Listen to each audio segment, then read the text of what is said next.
When it comes to crime, some punishments go way beyond a normal prison term. We're talking sentences so extreme they don't just last a lifetime, they stretch hundreds, even thousands of years. These are the longest prison sentences ever handed down in court, and the stories behind them are just as shocking as the numbers. William Green. Now compare that to a completely unprovoked attack on a lawyer. Take the case of William Green, an inmate in Fort Lauderdale who suddenly lashed out at public defender Julie Chase. Chase was in the middle of representing another client when Green calmly stood up, walked over, and blindsided her from behind. December, so the state attorney's office has provided copies of Then he blindsided her with a punch. the reports. I would also note that provided. What happened? I know. What happened? What just happened? He just punched the PD. Is Miss Chase okay? Sending her crashing to the floor. It was just a bit of a shock. I didn't expect it, but I'm doing okay. Chase later recalled the incident as completely unexpected and jarring. The attack stunned even the sheriff's deputies who scrambled to restrain Green. Julie Chase was transported to the hospital, and her mother was notified of what had happened. Feel very well to get a phone call at work hearing that your daughter's been smashed in the face by somebody in court. William Green was hit with an extra battery charge for assaulting the assistant public defender. What about when a defendant suddenly turns on the victim's family? Take the case of Andrew Worth, who was facing trial for a double homicide in Jefferson, Wisconsin. On December 6, 2009, the 24-year-old shot and killed off-duty Ocamo police officer Jennifer Lewick and her boyfriend Greg Peters. Witness tells me that both victims were shot just outside the front door and both managed to make it inside before collapsing. The incident started at a bar when Lewick playfully grabbed Worth from behind. Worth, however, took offense, sparking a confrontation between him, Lewick, and Peters. When the altercation spilled outside, Worth fired 3 shots, one striking Lewick in the chest and the others hitting Peters. Lewick initially survived but later died from her injuries. Yelled, call 911, he's got a gun, and then she was standing there for a few minutes and then collapsed, and nobody had even known that she was shot at that point. Witness Scott Trader recalled that when he stepped outside, he saw Worth aiming a gun at Peters' head while shouting at him. He was having a hard time breathing, and nobody knew that he had been shot in the side until they pulled up his shirt and actually saw the wound. Worth was taken into custody and faced 2 counts of first-degree intentional homicide. But when the judge set his bond at an astounding $1 million, Worth lost control.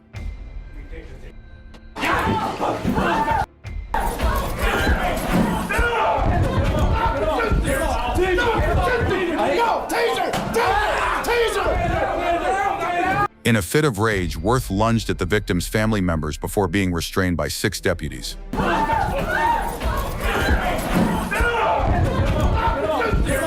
As Worth kept resisting, a deputy drew his taser to gain control.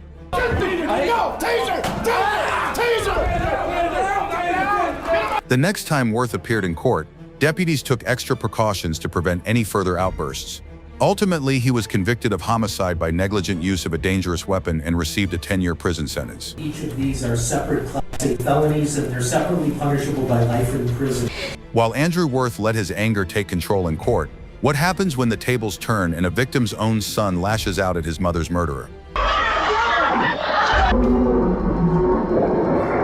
Take the case of Alfred Gaynor, a serial killer responsible for the deaths of multiple women between 1995 and 1998. Convicted of 4 murders and admitting to several more, Gaynor faced an unexpected assault in court. He was attacked by the son of one of his victims.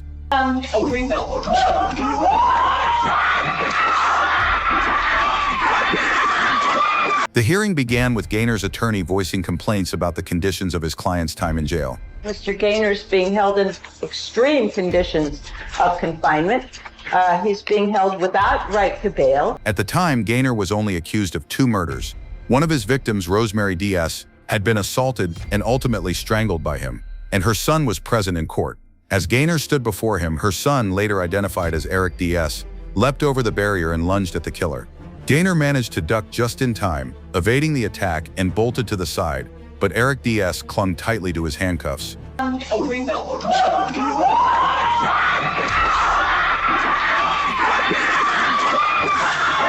He then brought the killer down to the floor and began striking him with punches. A woman, later identified as Kathy Gaynor, the killer's sister, pulled him away. Undeterred, Diaz grabbed a chair and slammed it down onto Gaynor. The killer's sister stepped in once more, pulling Diaz back just as an officer successfully escorted Gaynor out of the courtroom.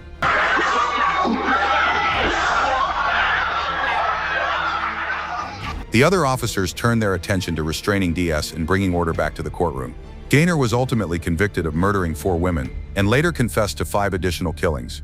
He is now serving 4 life sentences without the possibility of parole. Alfred Gaynor faced an attack from the son of one of his victims. But what happens when an entire family turns their rage on the killer?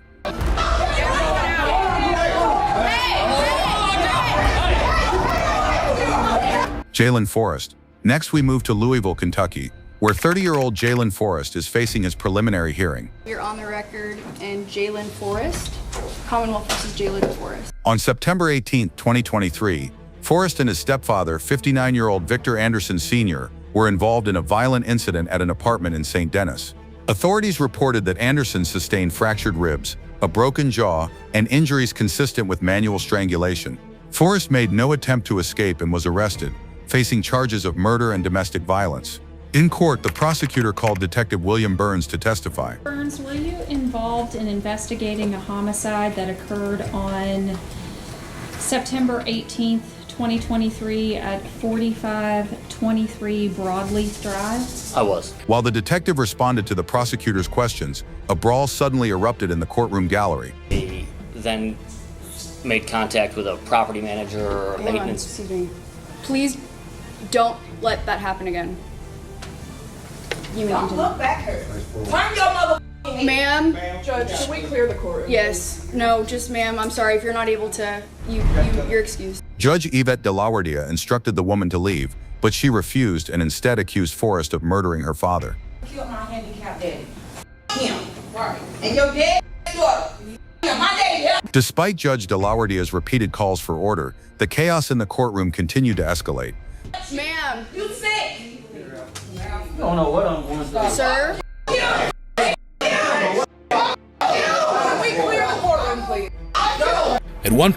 At one point, Detective Burns tried to step down from the witness stand in an effort to defuse the chaos.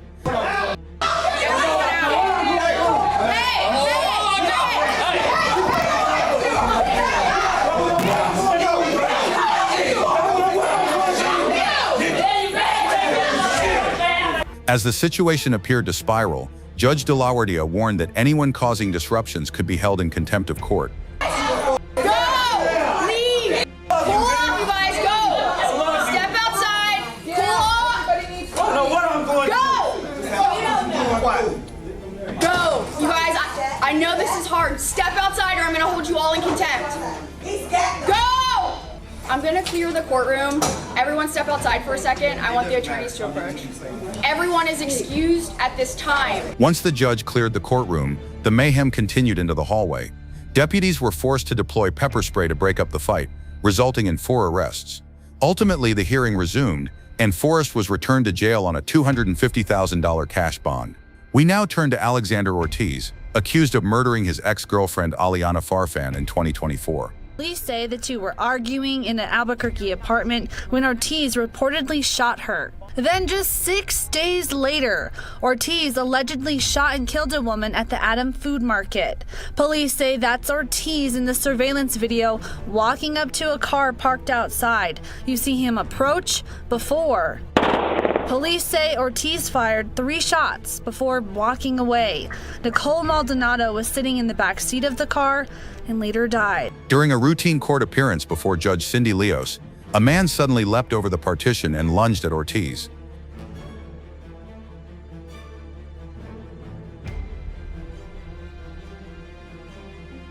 As the assailant leapt over the barrier, Ortiz noticed him approaching and spun around. The officer behind Ortiz and the lawyer ahead quickly realized what was unfolding too.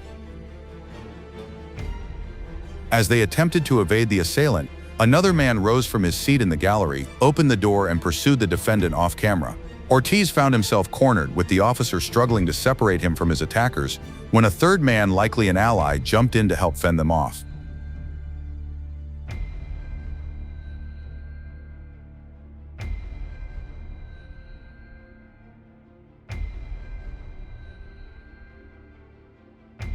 Shortly after, two women surged forward to join the melee.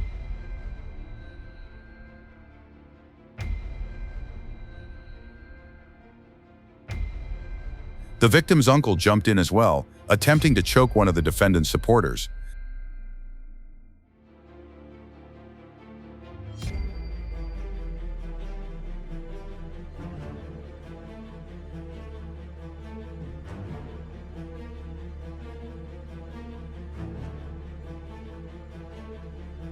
Then the uncle spotted the officer drawing a taser and began retreating back toward the gallery.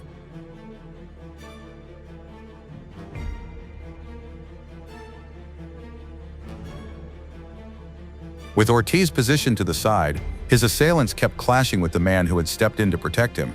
The chaos began to subside once reinforcements arrived. Though one attacker still advanced toward Ortiz, the officer beside him aimed a taser at the troublemaker, forcing him to retreat before he was finally taken into custody.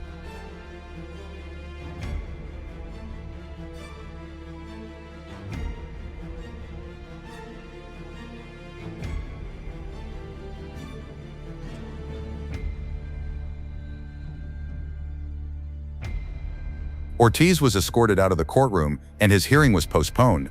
The attackers were later identified as the victim's stepfather and uncle, with the uncle describing the assault as worth every moment.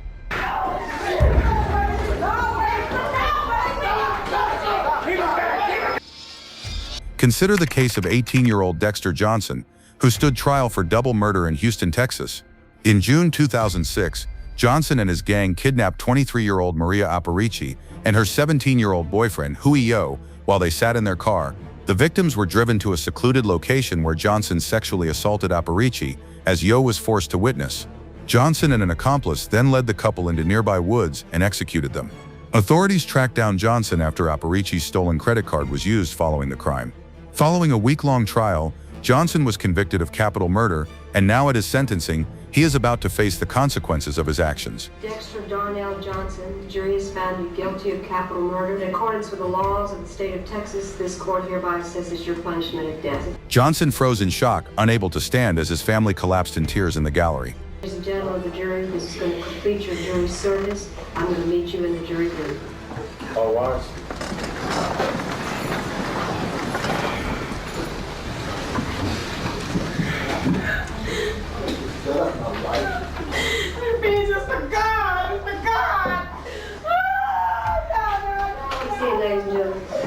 Suddenly, Johnson erupted, sparking complete chaos in the courtroom.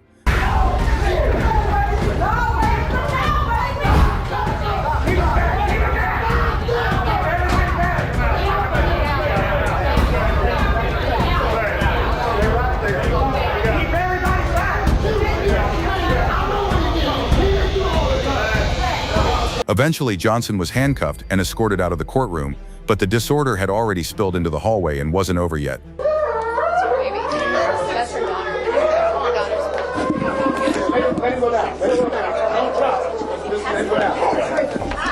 The situation escalated to the point where an officer had to summon medical assistance for the distraught family members.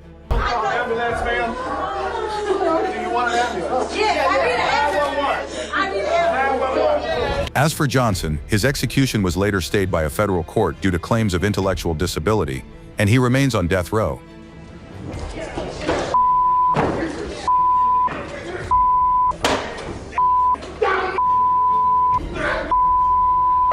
Take the case of Zedarius Platt. He was accused of murdering his pregnant wife, Galani Platt. In October 2009, 26-year-old Galani was reported missing. Investigators soon learned that she had argued with her husband shortly before her disappearance, making him an immediate suspect. Platt eventually led the police to her body, found in an off-road pond just outside the city. An autopsy confirmed that Galani had died from a gunshot wound to the head. When Zedarius was brought into the courtroom, chaos erupted before the trial had even started.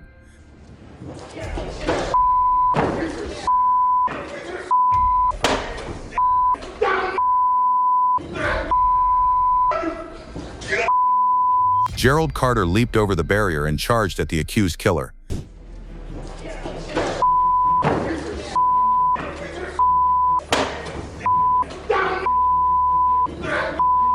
Two officers subdued him while another secured the stunned defendant.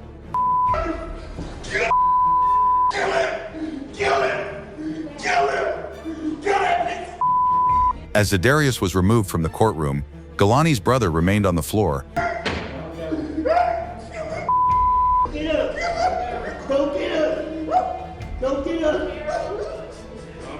shouting and continuing to struggle. Other family members attempted to restrain him, but an officer instructed them to keep their distance.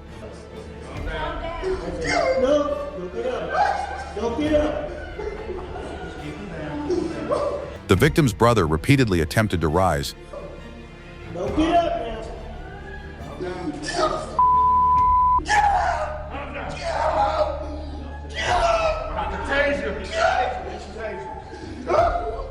forcing the officers to raise their voices. However, he kept resisting even after the officers warned him they would use a taser.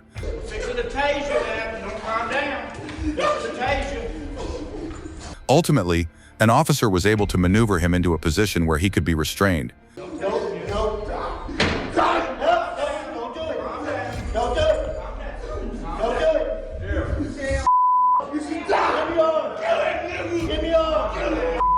However, he continued evading the handcuffs by tucking his hands beneath his chest. It's on your back right now.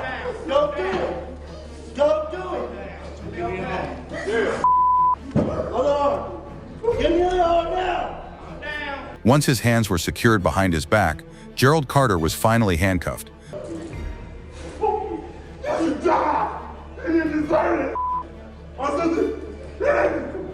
Carter repeatedly declared that his sister didn't deserve what Zadarius had done and said he wanted to kill him.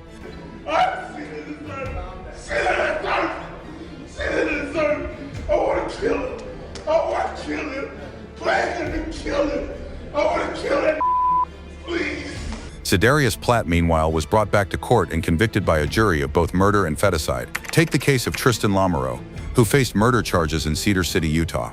In 2009, Lamoureux allegedly shot his 19-year-old wife, Misty, multiple times in the head, killing her instantly. Police arrived to find her body in the bathroom and arrested Lamoureux after he attempted to flee. Rather than go to trial, the 24-year-old pleaded guilty to first-degree murder.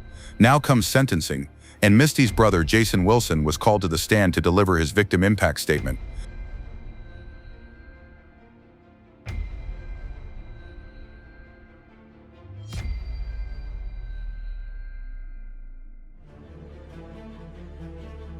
Tension in the courtroom escalated as Wilson recounted the devastating impact his sister's murder had on his family. Overcome with emotion, he then turned toward the defendant,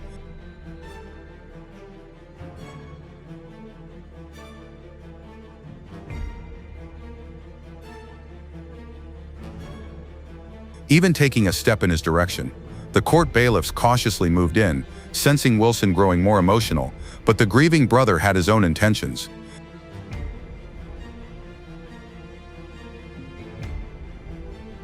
As the bailiffs closed in, Wilson darted behind the attorney's table and attempted to strike Lamoureux.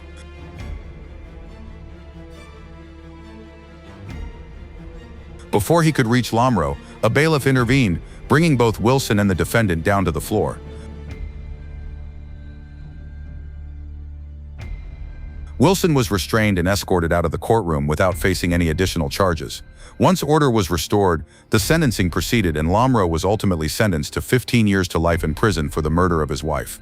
From violent attacks to emotional breakdowns, these courtroom moments reveal how raw and unpredictable justice can be. Behind every sentence lies anger, loss, and desperation, emotions that sometimes erupt in ways no one can control. But in the end, the courtroom stands as the one place where chaos must eventually bow to order.